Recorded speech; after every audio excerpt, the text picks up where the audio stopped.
So I've been seeing a lot of things talking of the people making commentary. Interestingly enough, the ones I've noticed that have been making the commentary are wealthy black people making the commentary about we should not be rioting, we should not be looting, we should not be tearing up our own communities. And then there's been an argument of the other side of we should be hitting them in the pocket. We should be focusing on the blackout days where we don't spend money. But, you know, I feel like we should do both. And I feel like I support both. And I'll tell you why I support both. I support both because when you have a civil unrest like this, there are three types of people in the streets. There are the protesters, there are the rioters, and there are the looters. The protesters are there because they actually care about what is happening in the community. They want to raise their voices, and they are there strictly to protest. You have the rioters who are angry, who are anarchists, who really just want to fuck shit up, and that's what they're going to do regardless. And then you have the looters. And the looters almost exclusively are just there to do that, to loot. Now, people are like, well, what did you gain? Well, what did you get from looting?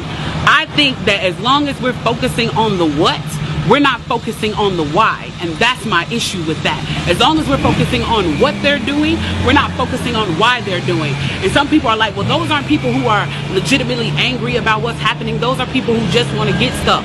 Okay, well then, let's go with that. Let's say that's what it is. Let's ask ourselves why in this country in 2020, the financial gap between poor blacks and the rest of the world is at such a distance that people feel like their only hope and only opportunity to get some of the things that we flaunt and flash in front of them all the time is to walk through a broken glass window and get it. That they are so hopeless that getting that necklace, getting that TV, getting that change, getting that bed, getting that phone, whatever it is that they're going to get, is that in that moment when the riots happen and if they present an opportunity of looting, that's their only opportunity to get it. We need to be questioning that why. Why are people that poor? Why are people that broke? Why are people that food insecure, that clothing insecure, that they feel like their only shot, that they are shooting their shot by walking through a broken glass window to get what they need?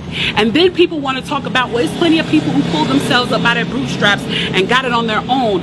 Why can't they do that? Let me explain to you something about economics in America. And I'm so glad that as a child, I got an opportunity to spend time at Push where they taught me this, is that we must never forget that economics was the reason that black people were brought to this country. We came to do the agricultural work in the South and the textile work in the North. Do you understand that? That's what we came to do. We came to do the agricultural work in the South and the textile work in the North. Now, if I right now decided that I wanted to play Monopoly with you, and for 400 rounds of playing Monopoly, I didn't allow you to have any money, I didn't allow you to have anything on the board, I didn't allow for you to have anything, and then we played another 50 rounds of Monopoly, and everything that you gained and you earned while you were playing that round of Monopoly was taken from you. That was Tulsa, that was Rosewood. Those are places where we built black economic wealth, where we were self-sufficient, where we owned our stores, where we owned our property, and they burned them to the ground. So that's 450 years. So for 400 rounds of Monopoly, you don't get to play at all. Not only do you not get to play, you have to play on the behalf of the person that you're playing against. You have to play and make money and earn wealth for them, and then you have to turn it over to them. So then for 50 years, you finally get a little bit and you're allowed to play. And every time that they don't like the way that you're playing, or that you're catching up, or that you're doing something to be self-sufficient, they burn your game. They burn your cards. They burn your Monopoly money. And then finally at the release and the onset of that, they allow you to play and they say, okay, now you catch up. Now at this point, the only way you're going to catch up in the game is if the person shares the wealth, correct? But what if every time you share the wealth, then there's psychological warfare against you to say, oh, you're an equal opportunity hire. So if I played 400 rounds of Monopoly with you and I had to play and give you every dime that I made, and then for 50 years, every time that I played, if you didn't like what I did, you got to burn it like they did in Tulsa and like they did in Rosewood, how can you win? How can you win? You can't win. The game is fixed. So when they say, why do you burn down the community? Why do you burn down your own neighborhood? It's not ours. We don't own anything.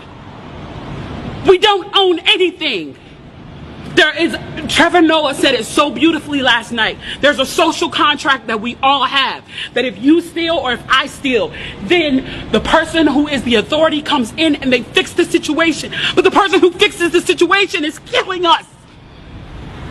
So the social contract is broken.